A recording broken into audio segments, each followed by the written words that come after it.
it's my privilege this evening to be able to introduce Anita.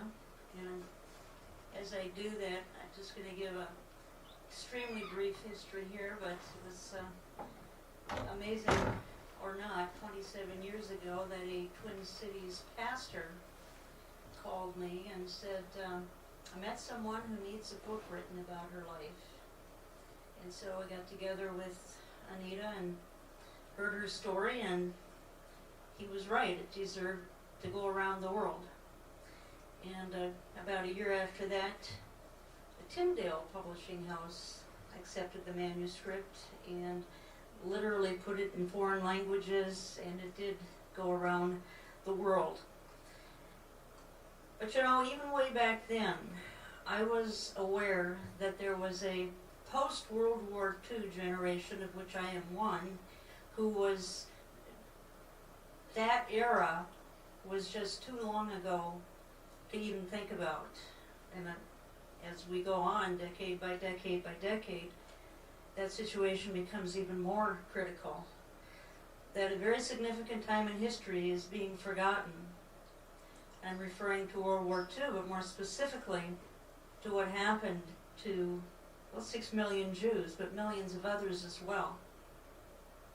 And then as we moved into the 1990s, I began sensing that there was not a new movement, but something that was gaining strength and momentum.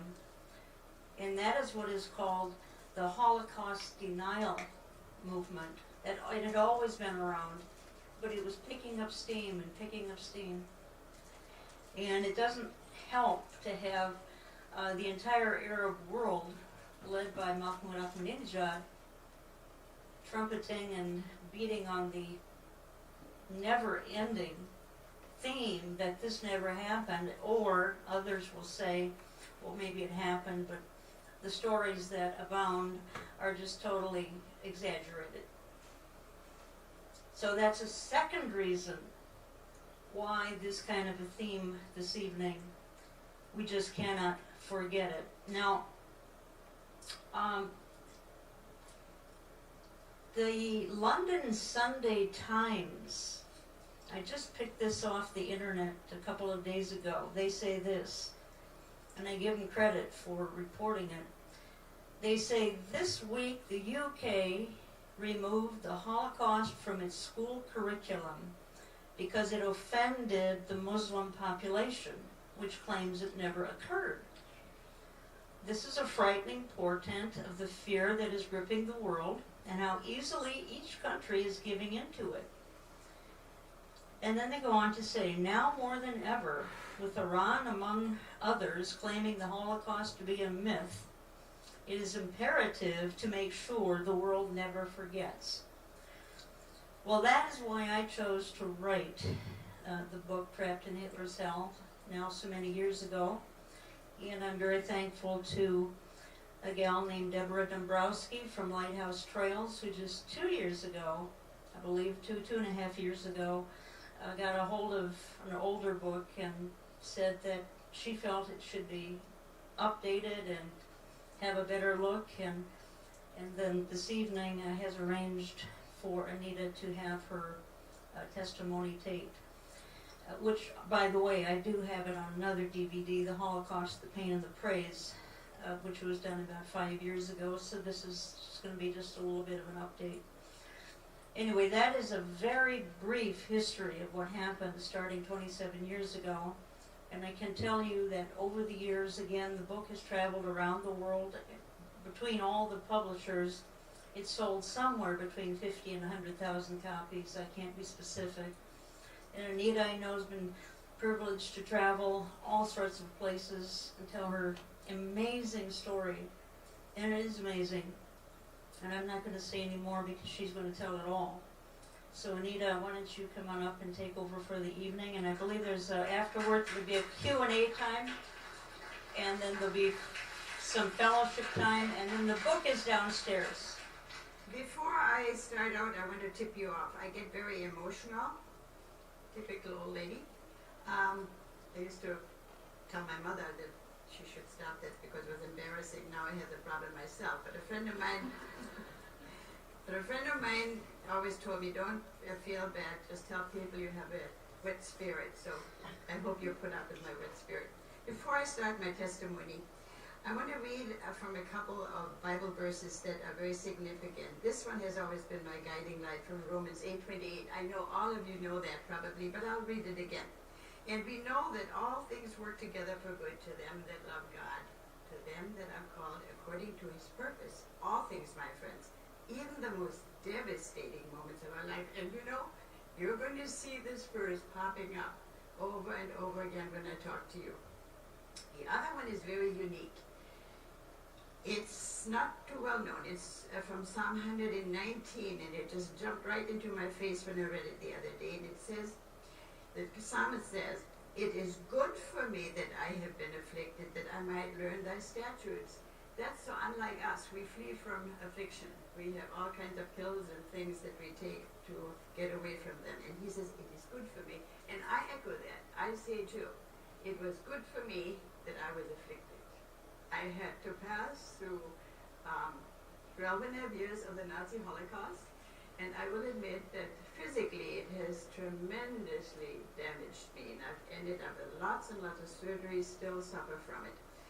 But this is just a temporary housing anyway, but what it has done for me spiritually, my friends, I would not have wanted to have missed out on one single second of those 12.5 years.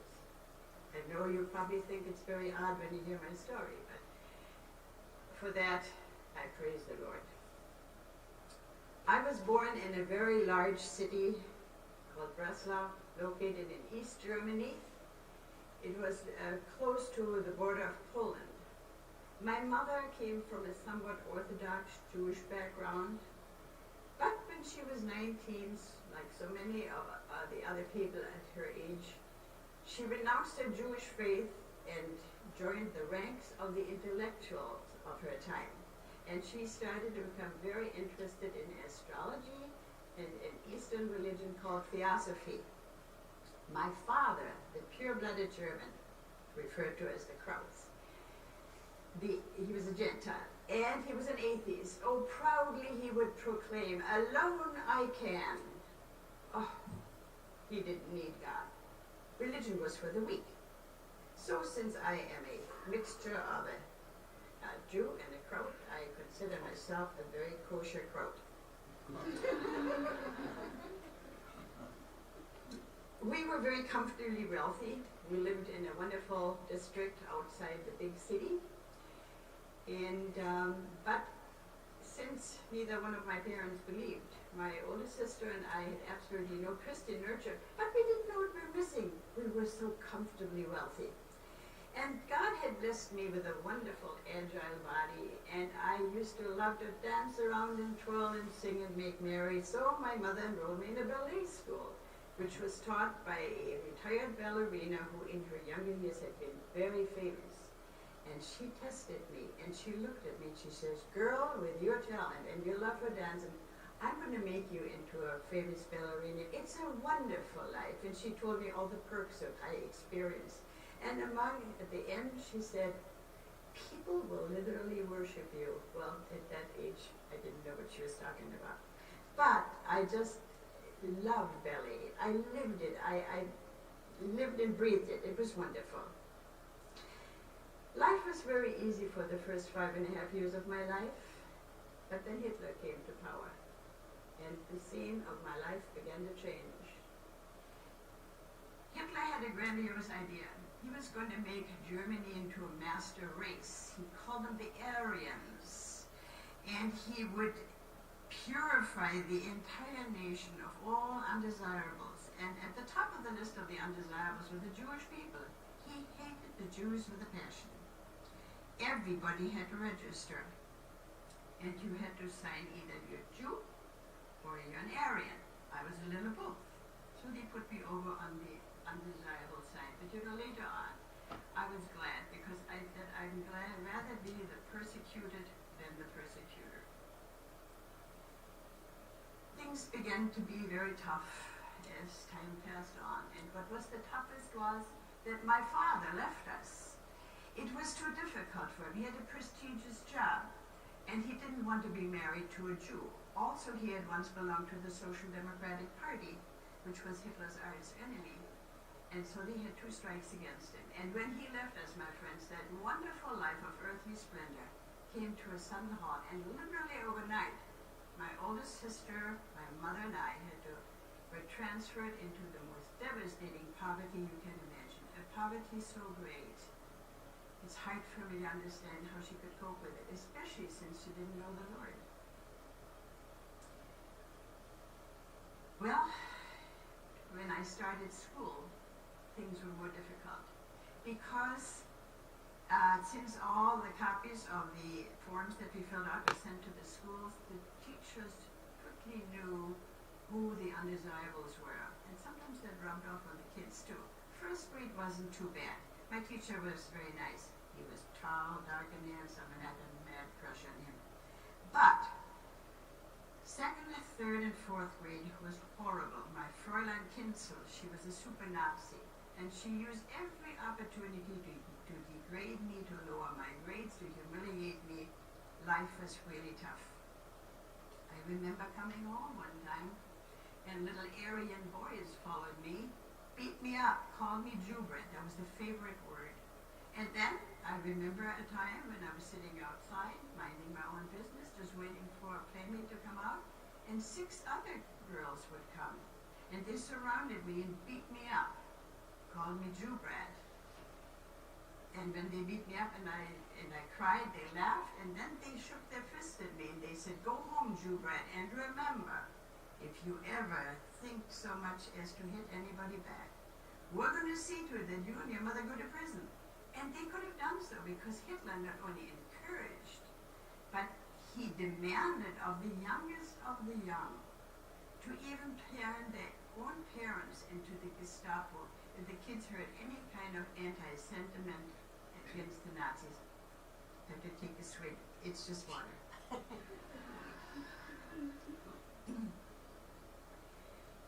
Yes, life was tough, but for me there was always my dancing. And when I danced all my cares away. And it was at the end of first grade. I was still 6 years old when my ballet teacher called me in and she said, "Anita, we're going to start a whole new dance number for you because you're ready to dance solo, by yourself on stage. There's going to be a gala performance and you're going to be one of the dance numbers." And I thought, oh.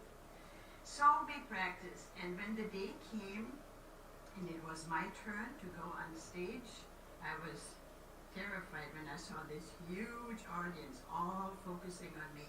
And as soon as the music started and I danced, I just became completely oblivious to my surrounding. I felt that I was floating and I was in a totally different world and nothing out there could touch me. The dance ended and I was overwhelmed by the immense applause of this big audience.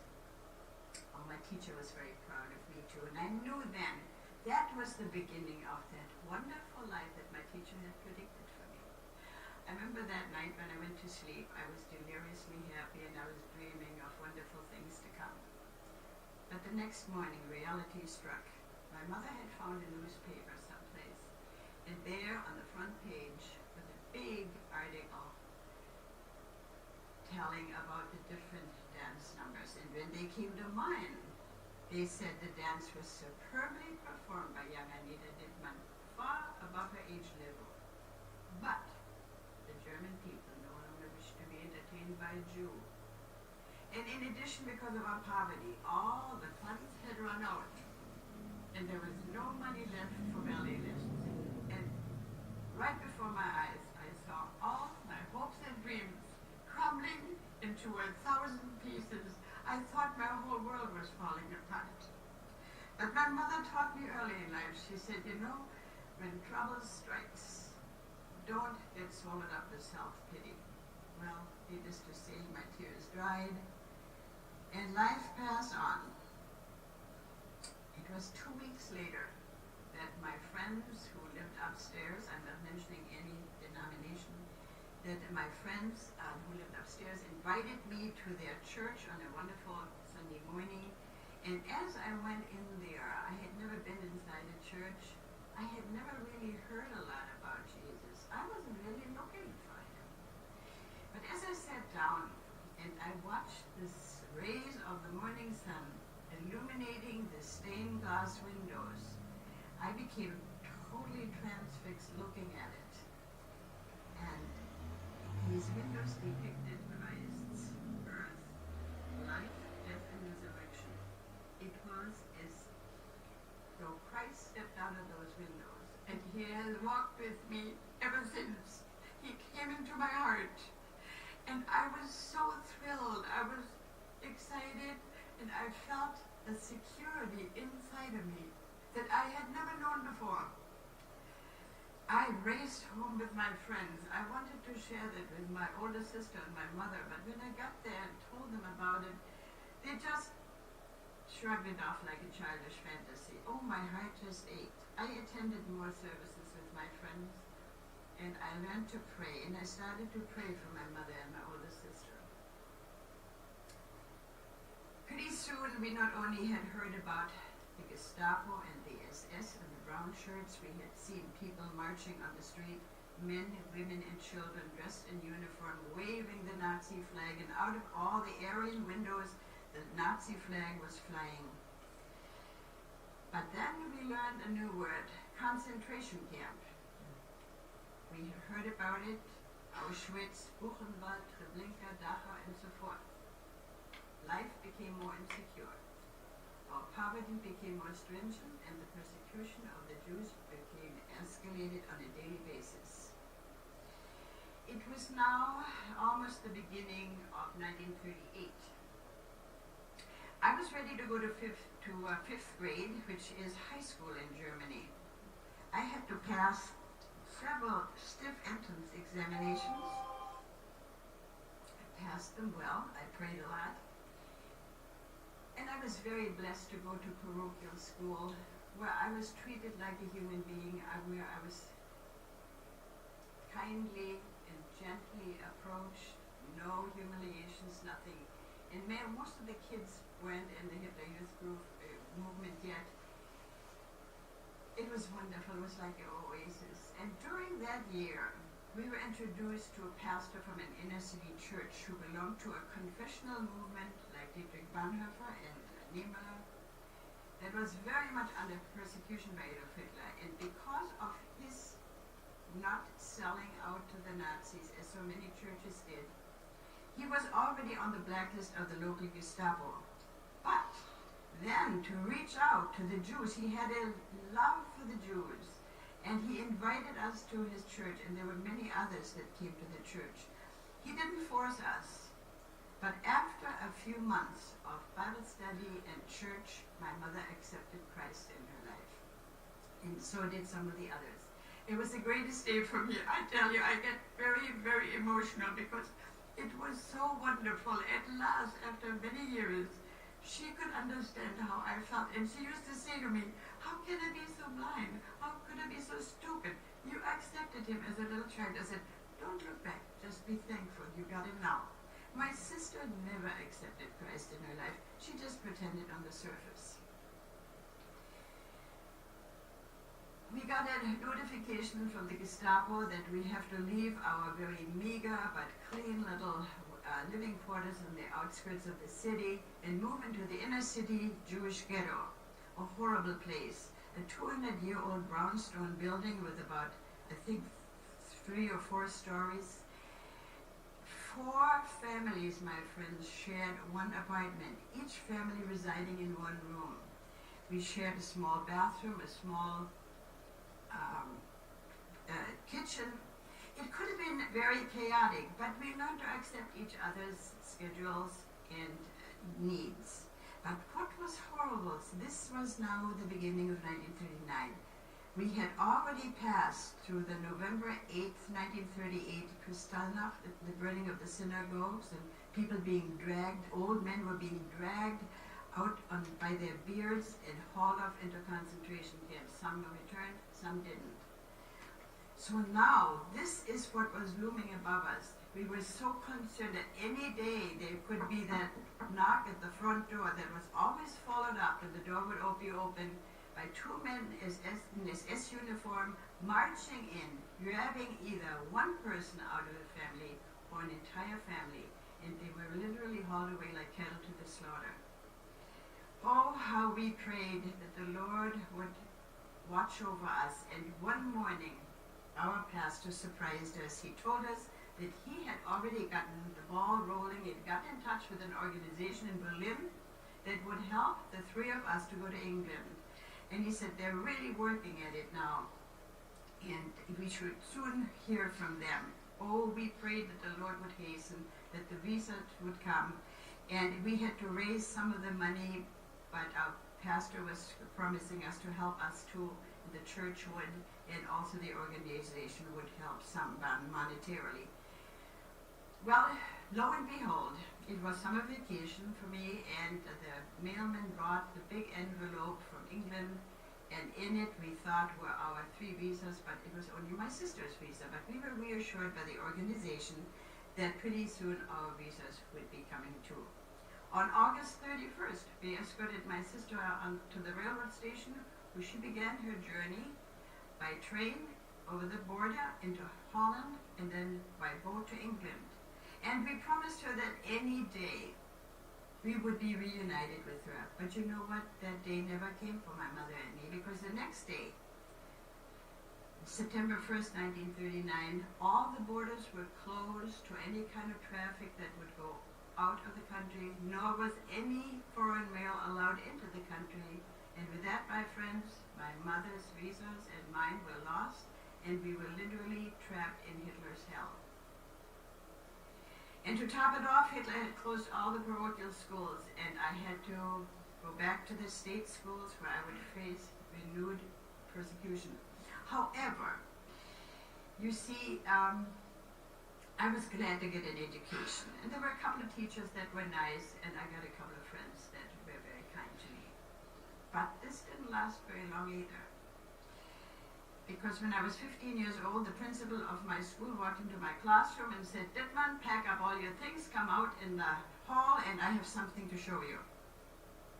And he handed me a writing from the Gestapo, informing me that due to my Jewish heritage, I was permanently suspended from school, and he added to it, he said, "It's high time that the Germans are cleansing our school system of riffraff such as yourself." And 2 or 3 months later, I was drafted into very, very heavy factory labor. It was called forced slave labor. But the only good thing was I worked there with my mother and other people that we had known from our church. We worked 10 hours a day, 6 days a week. The labor was hard. I was always very athletic, and it showed. And my boss looked at me and he says, "You're able to carry 100 pounds by yourself, and that's what you're going to be doing." And I remember some days I did that 24 times. And our food wasn't a balanced diet by any means. After 10 days of hard work, after 10 hours of hard work, we would take the streetcar ride home, and then we stood in line for a whole hour to get our food rations because we didn't have refrigeration. However, even the Germans stood in line too. We're not the only ones. But we didn't care. We didn't care how hungry we were, how hard we worked, or what. We were just thankful that we're not yet in a concentration camp, because my mother had already lost all her sisters and brothers, and I had lost many of my beloved friends that I had grown to love. So we were just grateful to still be, at least we were able to go to church on Sunday. And we called that time our oasis and our refueling station for our soul, because it gave us the necessary strength to cope with the horrible circumstances that lay ahead of us.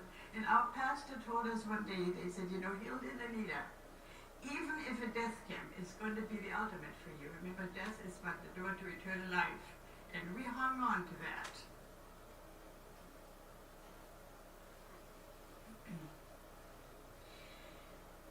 Yes, my friends, life was tough, and yet we never ever thought that the Lord had forgotten us or that he was punishing us for something. We remained trusting in the Lord. That's the only way to live, no matter how tough things get. One morning, it was the 7th of January 1944, there was again that familiar knock at the front door when my mother and I were just about getting ready to go to work. It was the crack of dawn. And when my mother opened the door, 2 SS men marched in, grabbed her by the collar of the coat, pushed her back into the room and set her down hard, and she had to sign that a form that every item in that room was her property. They put red labels on each one, and they informed me that now this is going to be the property of the state, and that the next day the movers would come from the Gestapo and take everything that had a red label on it to the headquarters of the Gestapo warehouse. And if I wanted anything back, I would have to purchase it back at greatly inflated prices. I didn't make enough money to do that. How was I going to do that? The only thing I was allowed to keep was my clothes, my very personal belongings, and my bed. Well, my mother had just enough time to hand me a piece of paper where there was a phone number, and she whispered to me, "That's your father's phone number. See, the marriage had been dissolved a few years prior. My father had remarried and lived in a different city."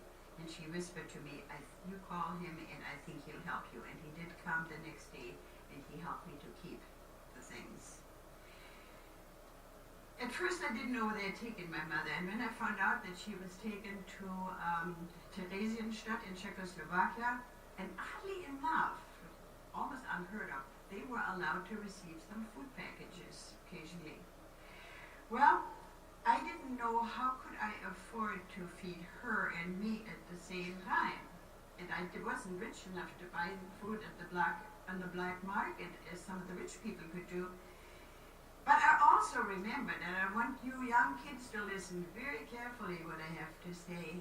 In those days when I was a kid, we didn't take our parents for granted, and we weren't taught that we don't owe our parents anything, that everything is just for us. No. It was not that kind of a philosophy then. And I realized that for 16 years, my mother had made so many sacrifices on my account. Now it was time for me to reciprocate. So what I'm sharing with you now is, I'm not blowing my own trumpet how good I was. No, I merely figured this is what I should do. I went on my knees and I pleaded with God. I said, "Lord, you know, I'll be very glad to share almost all my food with my mother and keep a fraction. But I pray to you, keep me strong, keep me going so I can continue to do this." And do you know what he did for me? I was slender to begin with. I worked very hard. I ate no more each day for 7 months. Every day I would have a piece of bread in the morning. I'd drink a cup of what you call postum coffee, imitation coffee. And I would then work all day, just drink water, and when I'd come home, I'd have a watery soup, or if I was lucky, a bowl full of lettuce. And that's how I lived. And you know, I never lost an ounce of weight. I remained totally untouched by all the epidemics around me. I showed no signs of malnutrition, and I had enough energy to give away. Oh, my stomach growled sometimes, but it just was nothing compared to the joy when I would receive a little card 10 days after I would send off a package, and my mother would thank me for the parcel, and she was clever enough to list every item that was in the package to let me know that nothing had been stolen out of them, because it was a known factor that often the Nazi guards, they were well fed, but just out of nastiness, they would steal out of those packages. And among other things, I always put in a loaf of the real nice dark German rye bread, a kind of a pumpernickel. Our bread is different than yours here. And those of you that have traveled to Germany, you know, the bread is so solid you could almost sit on it without making a dent into it. But one morning, I had been alone now for about 6 months. I had this weird notion when I got up, I'm not going to get the dark bread today, I'm going to get Zwieback, which is toast.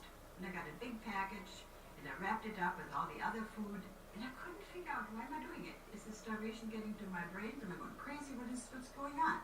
Only to find out 10 days later, now this will blow your mind. 10 days later, I got a card from my mother that she had been stricken with dysentery and that she thanked me for the zwieback. She couldn't eat the dark bread. And she had knelt by her cot at night and prayed to God and said, Lord, please convey to Anila to send me zwieback. Now, isn't that something? I said, that's a hotline to heaven. And you know, that hotline is still open. And I read in my daily devotion something cute underneath, and it said, if you call on God and he puts you on hold, don't be impatient, don't hang up. Well, she recuperated and I continued to send the dark bread. Well, now it was August 9th, 1944, 7 months after they had picked up my mother. And when I came home from work, I found a letter from the Gestapo and I opened it and it informed me, again due to my Jewish heritage, I was supposed to report the next morning at the main railroad station and I would be shipped off to an unknown destination with about 300 or 350 other my own racial background. Well, at least I had some time to think, and my main worry was, how am I going to let my mother know? So again, I went on my knees and said, Lord, show me what I'm going to do. I don't know. How am I going to let her know? And sure enough, he came to my rescue right away, and I ran to a grocery store that was still open, and I picked up a big loaf of dark bread, real solid, and it had a red label, company label, the Schlüter Company, and I brought it home. I trimmed the label off very carefully, stuck a knife way down into the bread, then I rolled up a note and stuffed it in there. And I put the label back on, but you couldn't tell that I'd ever removed it before. And I prayed over the loaf. I said, Lord, please protect this loaf, that it doesn't fall into the hands of a Nazi guy, because if it would, and he would have found the note, they would have killed my mother. A friend of mine shipped off the loaf. The next day she didn't go to camp. You know, 7 months later I found out that for the very first time that bread had arrived totally covered with a thick layer of fresh green mold. The Lord placed it there because the Nazi guys didn't need to eat moldy bread. But my mother in turn was so starved that she scraped all the mold off, sliced the bread, and this is how she found the note. I said, isn't God fantastic? Oh, this is just the beginning. More is to come. Well, my campsite was not a luxury liner, I can tell you this. It was several miles north of my hometown. About 150 women were housed in a filthy old cow barn that had never been cleaned out. It was covered with a thick layer of fresh straw. We were each given a gray blanket. They called them horse blankets because they used to cover horses and cows with them. Our toilet facility was an open ditch, probably the length of this row of chairs, or maybe not quite. It had a funny contraption over it, looked like a sawhorse, and that's where we could sit. And no walls, no protection from the element, no privacy. That was our toilet facility. Our washing facility was one faucet outside the barn with cold water. So the authorities issued us little enamel pans, the kind of the size of a dish pan, only round, and that was supposed to be for our daily bath. And we had to share this bowl with several others, so we had to take turns. The men lived under similar circumstances, just a little distance from us in an old horse stable. There were a couple or 3 married couples in the camp. They weren't allowed to live together, but they could work together. We were awakened at 4 o'clock in the morning. Of course, this was August. It was very hot. We were allowed to wear shirts and shorts and but heavy shoes. We were awakened at 4. We stood in line to be counted and recounted and to listen to all the insults that they hurled at us, and then they gave us a piece of bread and a cup of that coffee, and then we were marched off. They loaded us up with digging equipment, shovels, spades, and picks, and off we went. We marched for probably an hour and came to our place of work. And we were told that we should feel so privileged that we are now working for the Reich. The Reich was the country. Privileged, yeah. And we were going to be digging ditches. I'm 5 feet tall. The ditches were probably about 7 or 8 feet deep, about 10, 15 feet wide, and several kilometers long. They were supposed to be used as tank traps in case the Russians would invade the country. Although Hitler was always saying, "Wir siegen," that means we're winning, you know. Yeah. And well, after we had done digging ditches, I mean, most of the time we didn't get anything to eat. We just got a sip of water. We were not allowed to speak to each other while we were digging, but those of us that were Christians, naturally we couldn't keep our mouths shut. So when a guard was looking, we would witness to each other, so we found out who the Christians were.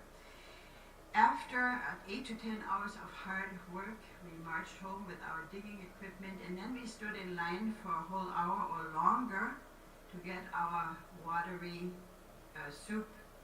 We each one had a little enamel pot with a handle and a spoon. It was nothing nourishing, but at least it was hot and it filled our stomachs temporarily. And then they gave us a piece of bread, and that's supposed to be for our breakfast the next day. And we didn't have any place to put the bread, so we put them on the rafters that were the boards that they had put up for shelves. And in the morning we wake up and the rats had come and devoured the bread and left the little calling cards. So we got smart, then we put them in our suitcases or knapsacks. Well, it went that way day after day after day. Well, our little band of Christians grew and it was beautiful. We prayed for one another. Finally, all the ditches were dug and we were ready to be shipped off to a different campsite, little ways from where we were, and winter had come. It was tough, very tough, because we were fighting the winter elements. Sometimes we would be working out in the forests. We were cutting trees. It was very heavy labor. We got cold. Many people contracted bladder and kidney trouble from the cold. Sometimes it would be snowing, and we would walk home in the snow, work in the snow too, and there was no place to dry our clothes, and we would put the wet clothes on the next day, and you can imagine what that did to our bodies. Also, because of lack of sanitation, we contracted head lice from one another, and it took the authorities days and days to get some medication. And I know my hair was long and blonde and thick, but at that time it had gotten thinner because the malnutrition had made the hair fall out. And then, of course, the medication that we finally got to get rid of the lice also got rid of some of the hair. By that time, we had learned that as soon as all our work was completed, we were going to be shipped to Auschwitz to be cremated. So no matter how many lice crawled on our heads, no matter how cold we were just grateful that we weren't in Auschwitz yet. On the 23rd of January 1945, we were all ordered outside at 10 o'clock in the evening. It was a very, very cold day, very overcast, no light from the moon, nothing. And there was a forest right near our camp, and some people were going to escape that night. And they begged me to come with them. They said we could hide in Breslau someplace. We knew a place where we could hide. But they were seen.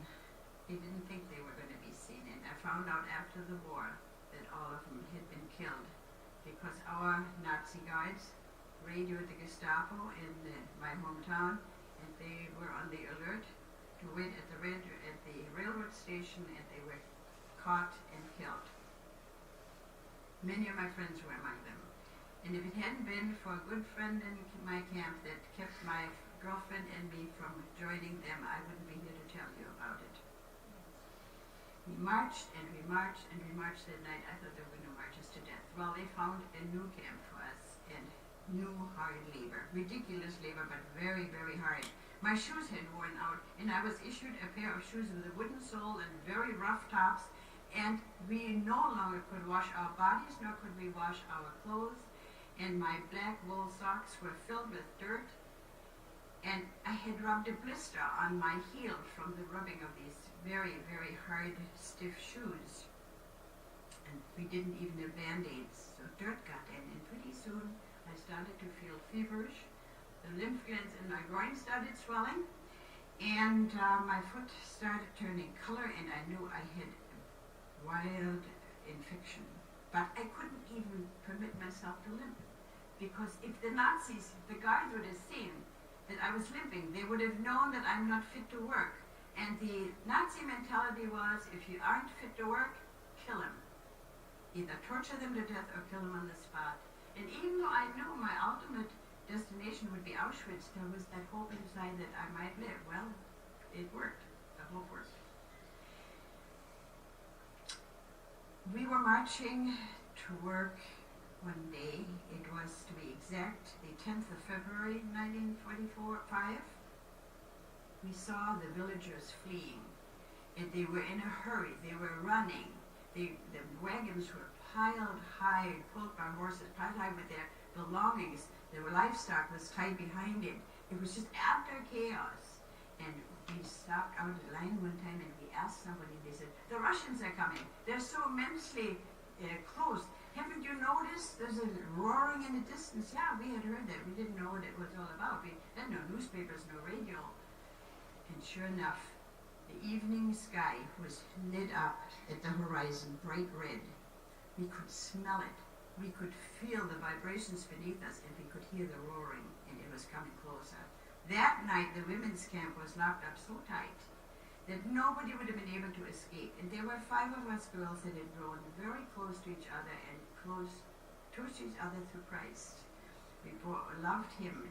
And we prayed all that night that if it was God's will, would he deliver us out of the hands of our persecutors. Well, we knew that it would take a mighty miracle, but you know, we are the children of a king that specializes in miracles. Well, the next morning came, but during the night too, we looked through these dirty little windows in the place where we were hovering together, and we could see our guards marching around our camp all night long, carrying bayonets and rifles over their shoulders, so we didn't know what was waiting for us the next day. Well, the next morning came, it was a crack of dawn. We were all forced to climb on horse-drawn carts that were chauffeured by Polish prisoners of war that worked as slaves on German farms. The men were held behind, and one of my friends, her husband, was kept behind, and she just totally fell apart. And we were whisked off. A couple or 3 of our guards were following us on bicycles, and of course it was winter, February 11. And the head man, the head honcho of the camp, Mr. Anders, he looked like a pit bull and he acted like one. He stood behind with the men, and we didn't know what's going to happen to them. Well, it was a long, cold ride, and all of a sudden we could see through the early morning dawn a complex of barracks, and in the middle of it was a smokestack that was going into heaven, and the whole complex was surrounded by barbed wire fences that were electrically loaded. We knew what that was. We didn't realize there were that many camps littering the countryside. That morning, my friends, and I'm not going into detail because the book is available downstairs for $10, and the book tells it all. I have more to share with you. That morning, the Lord performed a miracle of miracles. It just overwhelms me. Sometimes I read it on the 11th of February every year. I celebrate. And when I reread it each year, it just boggles me how this was happening. Well, when we were far, far away from our persecutors, close to Berlin, 2 girls went one way and 3 of us went another way. And on our way, we passed through the Dresden, through the where we experienced the famous firestorm, the bombing of Dresden, and I was too weak and too sick to go to the air raid shelter, and we were in a suburb outside Dresden, a little country railroad station, and the siren had blown. Everybody was headed for the air raid shelter, and my friends they wanted to carry me down there. I said, no, leave me out here, I'll stay out here. And I witnessed the whole spectacle all night long. It was horrible. And I thought it was a miracle that a bomb didn't go astray and hit me. And my friends were amazed that I was still alive. Well, then we went on the next day to a city of Bautzen in the province of Saxony, not too far from Dresden. And there I had to be hospitalized, and all hospitals were operated by Nazis. And there was a shortage on doctors and nurses because most of them were at the battlefront, and I was received by a Nazi nurse that day. She wore this swastika pin, and he greeted us with a Heil Hitler, and she rambled on about this wonderful leader of our country. I felt like throwing up into her face.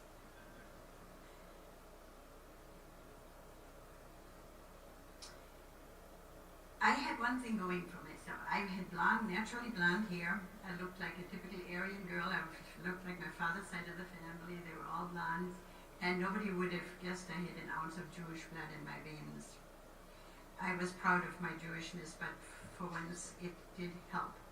And she thought I was just another German girl. I didn't say where I came from, nothing. And my friends left that evening, and it was so nice to lie between clean sheets. And the food was usually bread and jam and maybe a little soup, but to me it was a filet mignon compared to the food in the camp. Like I said, there was a shortage on doctors, so the doctor didn't come right away, and they didn't know what they were going to do with me because there was no antibiotic. A foot full of pus and fever, very high fever. So finally the doctor came. She was a young lady doctor, and she was horrified, and she said, well, no antibiotic, what can we do? So she said, well, we'll operate. We will drill some holes, 2 holes on the outside of your foot, and put tubes in there and put some black ointment called Ixtaman, and we will put that on and see if we can draw the infection out. But under the ether anesthesia, which was given to me by that Nazi nurse, I must have spoken from my subconsciousness, because when I woke up, the nurse said, my, but did that little girl ever talk a lot?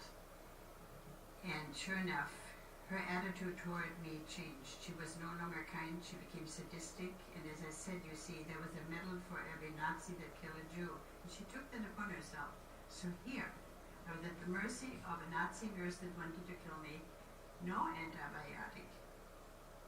And what happened was, you see, there was an open wound, or 2 open wounds, and so she permitted the bandages to get infected and dirty, and more pus developed, and my fever started rising again. And by chance, the doctor came, because the nurse tried to keep the doctor away from me, and the doctor said, oh, we'll have to put more holes into the foot. So they drilled holes into the inside of the foot, put more tubes in, and pretty soon I could tell that I developed a lump in my upper thigh, and the inside of my upper thigh, and it grew, and I would tell this nurse, there's something in there, and she'd say, oh yeah, she said, you're just a little pansy. You should marry a doctor when you grow up.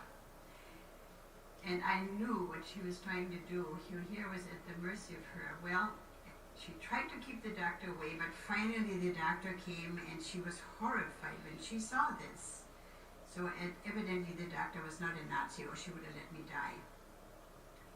So she said she was going to cut that long, this wide, and real deep into the upper thigh, and put tubes in, cello tubes in, and then put that ointment on again and wrap it up, hoping that that will do the trick.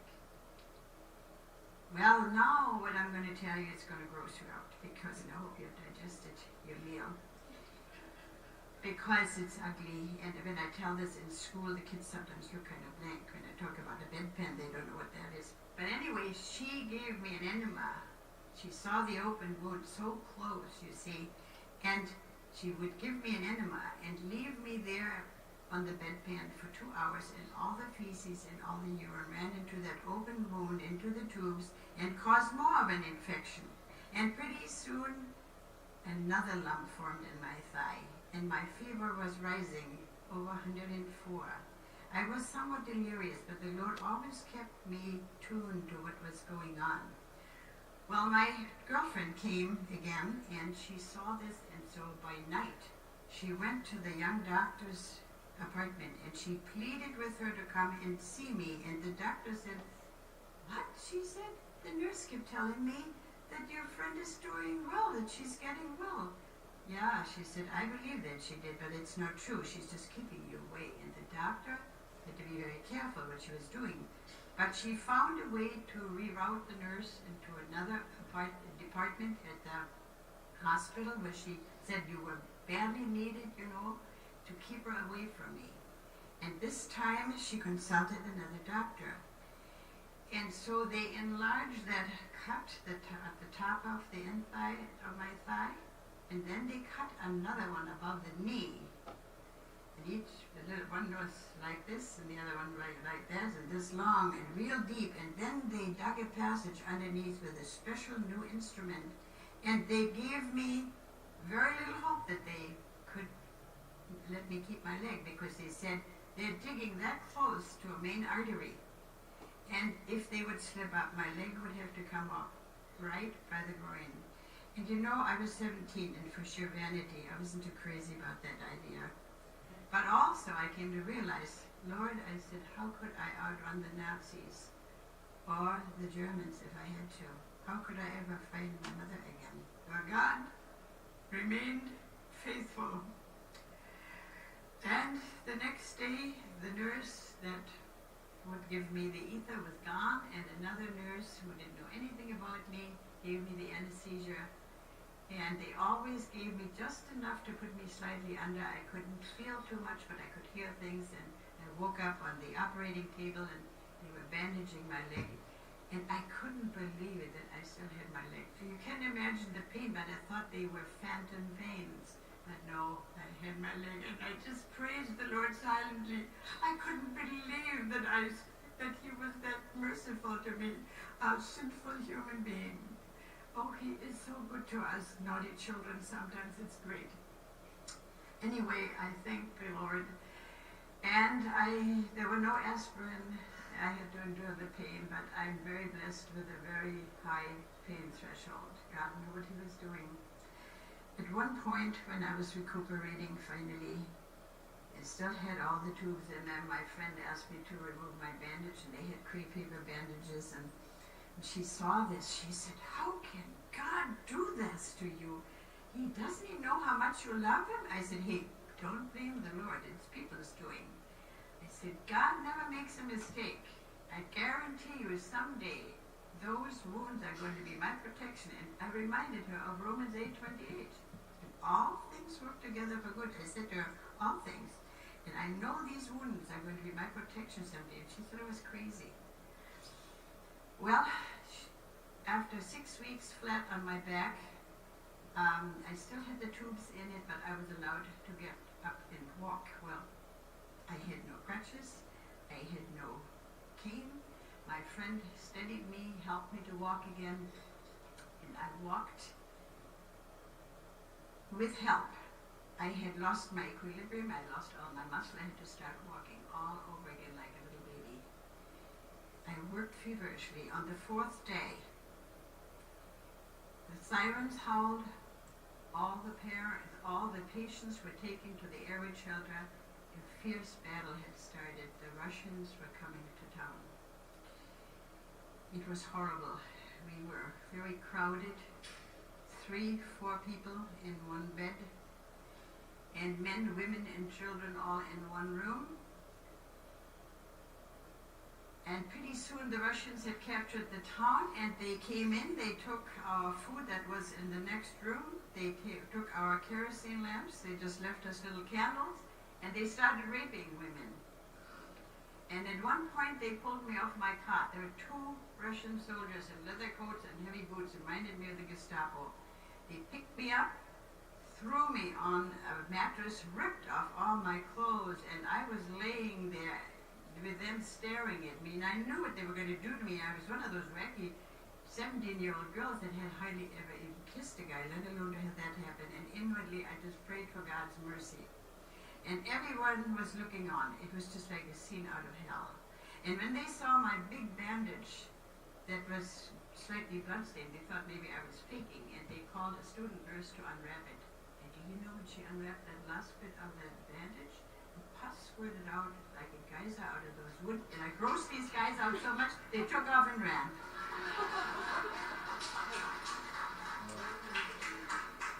Here it was, what I had predicted to my friends, someday these wounds are going to be my protection. And ever thereafter, my friends, when I encountered rape, and it wasn't only from the Russians, there were some American soldiers that I saw later on, but each time those horrible wounds were my protection, and God always delivered me out of their hands in the nick of time. So I praise the Lord, and to this day, when I look at these ugly scars, and as I've gotten older, you know, things don't get any prettier. And yeah, little blue veins that look like buttonhole stitch come to it. But anyway, to me, they're my beauty marks. They remind me daily of God's greatness, our undeserved love, and the wonderful miracles. And that's why I say, I thank the Lord for those times, because it brought me into a much closer fellowship with my Lord. It has intensified my faith and my trust in Him. So when you are in trouble and you go through a lot of sorrow, whatever the hardship, remember, God has not pushed you away or forgotten you. He is testing your faith. This is how we grow. Well, it was a hard time, but a time that I don't mind remembering and talking about. I had a chance during a pause in fighting to witness to that nurse. I was walking to the outer hall, not thinking about anything, and there in the dim light of my candle that I was carrying was that nurse sitting on a floor, on a mattress, weeping profusely. I knew the Lord was leading me out there to witness to her, to comfort her. I couldn't. I started to even argue with him, how can you do this to me? I mean, telling him all the awful things she did to me as if he didn't know that already. But at that moment, I felt so ashamed of myself, because at that moment I had that vision of seeing him on the cross, standing there, suffering much worse than what I had to suffer. And I knew he didn't just die for me only. He died for her too. I said, Lord, I know you want me to comfort her, but I can't. I'm mad and I'm bitter and everything. But if you want me to comfort her, take that bitterness out of my heart and put your love into it instead. And then I will be able to do it. And he did that. But without his help, I couldn't do it. I'm just not that good. None of us are. I knelt down beside her on the mattress, and I put my arm around her, and on my shoulder she laid, and she wept. She shook with sobs. And between sobs, she conveyed to me that she had been raped many times. I wept with her because I realized what I had been spared from. And all of a sudden, she pushed herself away from me. She said, how could you show me love and concern? Don't you realize that I tried to kill you? I said, oh yes, I know. But I said, Christ died for me. Christ died for me. He died for you too. And I have asked him to help me to forgive you, and I do. Well, temporarily the Russians were driven out of the city, and all ambulatory patients were sent to the mountains to be evacuated from the fighting. I don't know what happened to the nurse. And one fine day, they took out the tubes for my leg, and they told me, time for you to go home. We need your bed. And I remember it was close to Hitler's birthday. It must have been about the 18th of April. I'd been there now for a little over 8 weeks. I didn't have any crutches. I didn't have a cane. The Lord steadied me. He became my crutch. And I stood out there that morning, and they say, yeah, go home. I don't have a home. And I spoke with the Lord, and it was as if he was saying to me, wherever I'm with you, that's where your home is going to be. He did not permit for me to go on a smooth journey by any means. I went on a very, very difficult journey. The book is very condensed. Jan, by the way, had a wonderful gift to condense the book. Yes, sometimes he permits for us to go on a very thorny journey with a lot of hurdles, but he's with us every step of the way. And he was. And finally the war was over, and I was on the American side, and I was glad that I was now finally somewhat safe. I secured a passport that would help me to go through Czechoslovakia, because that's where my mother's camp was. I had heard that the Russians had liberated that camp, so the Russians weren't all bad. They liberated many of our camps. And I knew that I would be setting myself up for another very difficult and dangerous journey, because the Czechs hated the Germans. I looked German, I spoke mostly German, I remembered a little school English, and I didn't know how I was going to get there.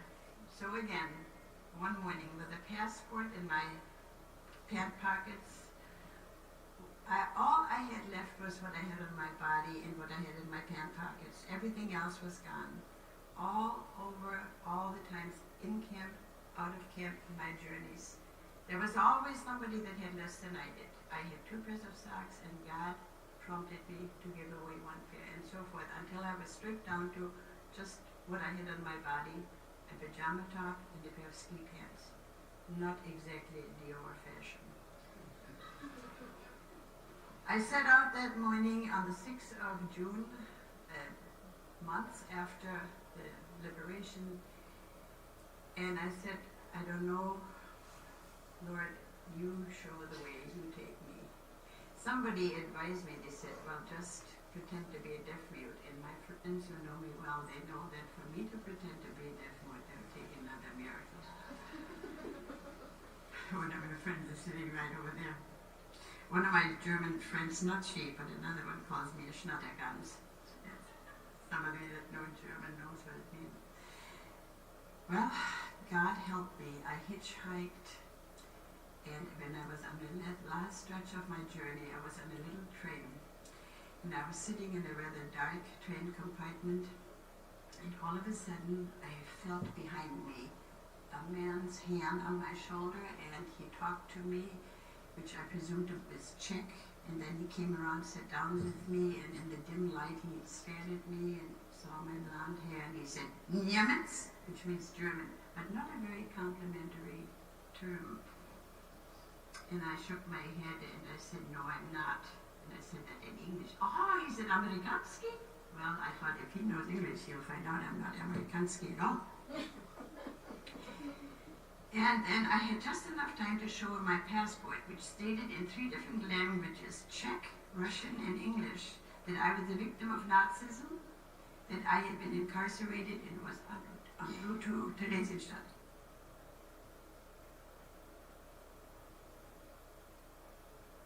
And then his eyes softened and filled with tears, and he hugged me, and in a somewhat broken German he said, I am a Jew too. I have just come back from a concentration camp. I have been incarcerated for many, many years. I lost my entire family. He said, I live in Prague.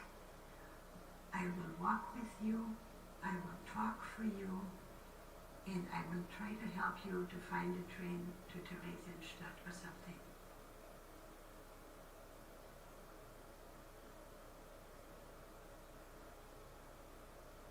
He did. He stuck with me, he helped me.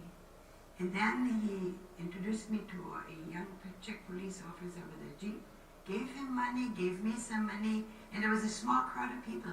And when I turned around and I wanted to thank him, it was just like he vanished out of sight. And I said to my new escort, I said, you know, I think I just saw another angel. And the young man that was supposed to drive me to my mother's camp spoke some German, and he said, well, I just hope that the same God that sends you angels will have kept your mother alive. We drove over rubble and rubble, the after effects of war, signs of man's inhumanity. And when we came to the camp, finally, we saw the big brick walls that surrounded the camp, iron gates that were patrolled by Russian police. They had their orders not to let anybody in, and there was a poster with a skull and a crossbones stating, camp under quarantine, entrance forbidden. And I'd heard about the typhoid epidemic, but it was all cleaned up. But they had their orders not to let me in. And so my escort pleaded with them, and finally they let me in. Then I ascended the steps of the building where I would find out if my mother had survived. I became a real coward. I wanted to run, but God gave me strength to go in. And the lady that was in charge there looked in the file of the survivors, and she could not find my mother's name. You can imagine how I felt. But she said, listen, I'm going into another room. I will be looking at other files. And it took 10 minutes. And those were the longest 10 minutes that I ever waited. She came back with a smile and she said, Hilda Dittmann has survived. She's okay. And she showed me directions on how to get there, because this camp was so large, it was like a small city. And when I came face to face with my mother on June 7th in the afternoon, we were just almost in shock. And then we wept and we shared. And she told me that it was a miracle that she stayed alive. And she told me the horrors of her camp time. And we witnessed for the Lord, and there were 5 Jewish ladies that shared the room with her, and they were opening their ears and listening to our message. Soon after that, or a few weeks after that, there were thousands of us that were transported by military trucks to Bavaria, to a refugee camp. We could not go to England. We established contact with my sister, but the British were so impoverished they couldn't receive new residents. So we signed up with the ACCR, the American Christian Committee for Refugees, and they sponsored our trip. So again, June 7th, 1946, 900 of us embarked the SS Marine Flasher, a troop ship that we sailed for about 11 days to reach America. And on the day before, on that night, all us young people stayed on the top of the deck. We were going to be the first ones to see the Statue of Liberty, but it was a foggy night. But everybody was on deck the next morning, and I tell you, there was no dry eye. There was utter silence, and that was only broken by sobs, sobs of relief, sobs of gratitude, gratitude to our God, who finally made our dream come true, to be free. It was a glorious day. Soon our organization brought us to Manhattan, to the Diplomat Hotel. And then the next day they gave us a choice. We could either stay in New York and they find work for us, or else go to Sky Island in Nyack, New York, where we stayed in a beautiful chalet castle almost that was donated by a wealthy Jewish family for refugees to have a time of rest. And there we stayed for 2 months.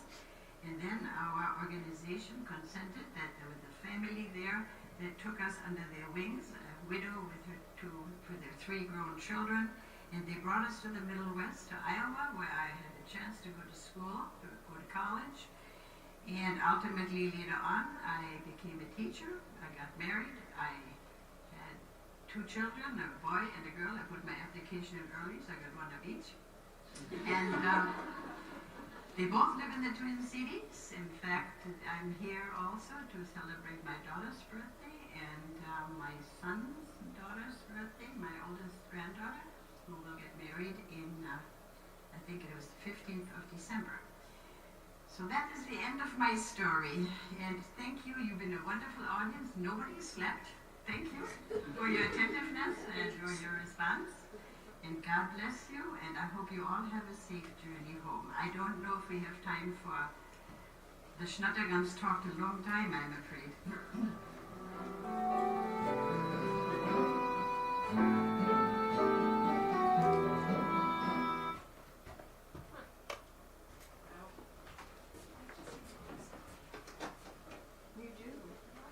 So Aaron had ordered this, and actually just Monday or so I watched it, and I said, you know what?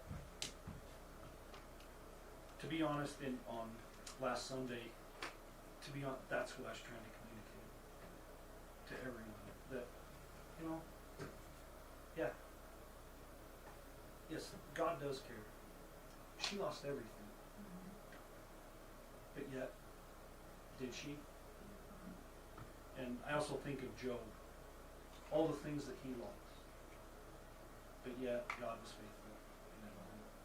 And, tremendous testimony of the faithfulness of God and how he protected her.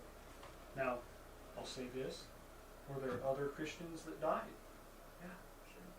Yet she survived, and I believe for a purpose.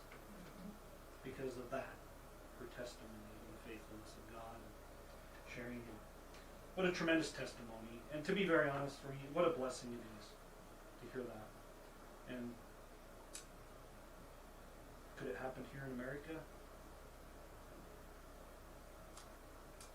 We'll see. We'll see.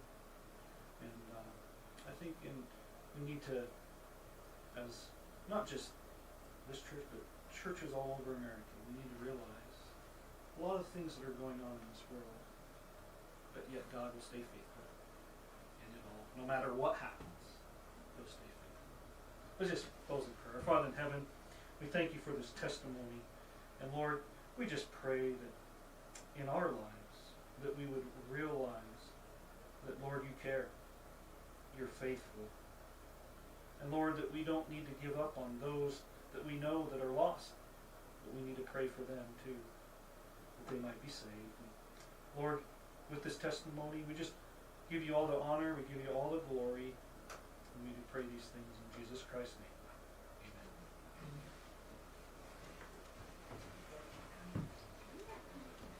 Sure is a different New York now.